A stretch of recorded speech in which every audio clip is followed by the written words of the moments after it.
Van BA Murder Mysteries, bringing the laughter to your dinner parties. Welcome to Minnesota Public Television. It's our daily state park update. Here on Thanksgiving Day, we're going to hear from Rangers Rick and Larry over at Gopher Lake National Park. They're going to give you some tips on hiking and ways to stay safe over the holiday weekend, just in case you get the hankering to venture out in one of Minnesota's great parks. Hello, neighbor. I'm Ranger Rick from here at Gopher Lake. Happy Thanksgiving to you, too. If you're like me, you'll have had too much turkey and want to take that nap. But if you're like my wife, well, she'll want us to go for a walk to help digest all that dinner. In case you got yourself a wonderful lady like I do, you'll need some tips about hiking. I would take you out, but I gotta finish some leftovers the lady packed for me. I'm gonna send you over to Ranger Larry, who's out on the trails. Hey, you Minnesotans. I want to give you some tips for hiking around Thanksgiving. First things first, check the weather and prepare. Here in Minnesota, we know that it gets cold. But how cold? Well, that can change in an instant. I wear extra thick socks and pack a layer in my fanny pack just in case. What was that? Was that lightning? Oh boy, that was a big spark over at the Barron cabin. Maybe a transformer blew? Ranger Rick, looks like there was a power surge at the Barron cabin. Do you have power down at the ranger station? Can you radio the electric company for these nice people? Radio to Ranger Larry. Hear you loud and clear. Looks like the whole grid's out of power.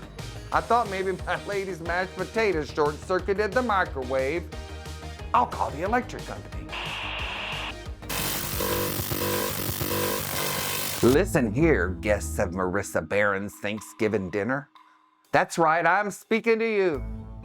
The Minnesota Public Television has been taken over by Van BA Murder Mysteries to inform you that there's been a murder most foul. And you're all suspects. Each of you were in her cabin as she was preparing her pumpkin pie.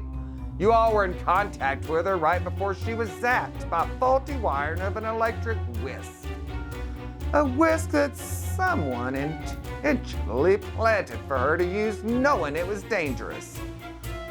Suspects include Goldie Finch, Jet Splash, Jimmy Barron, Martha Posey, Franny Dubois, Chef Pierre Suzette, Tim Burr, and Bianca De La Luna. I'm gonna lay down some ground rules and tell you how this evening will progress. None of you are allowed to leave until this murder is solved. In your character booklet, you'll see your background information and also private information. The private information is just that, private, and only to be revealed later. On additional pages, there is a script, though you will only see the dialogue that is yours. The other characters' lines will not be visible to you. After you say a line, tap the table, and this will let the next player know that it is their turn to speak. But soon, this will be as easy as telling your uncle not to discuss politics at the dinner table. Again! Radio to Ranger Larry. I'm gonna find the generator and get our power on. Can you tell these suspects a little about the act? 10-4.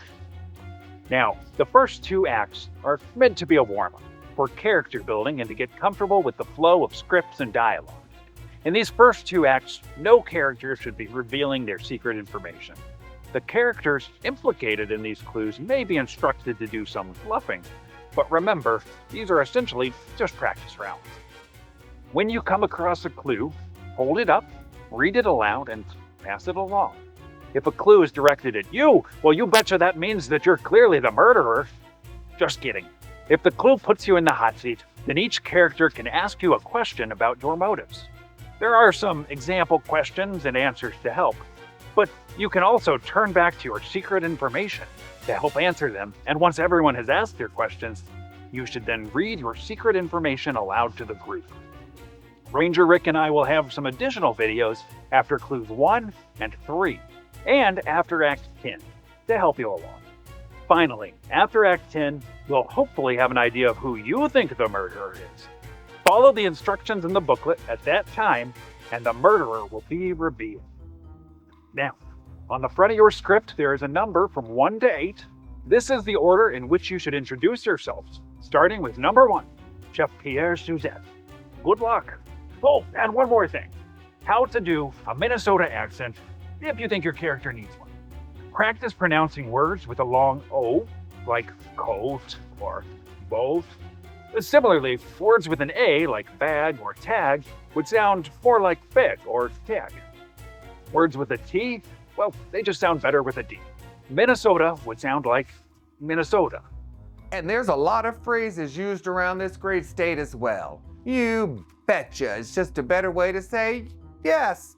Oofda is often used when we are frustrated. Don't you know?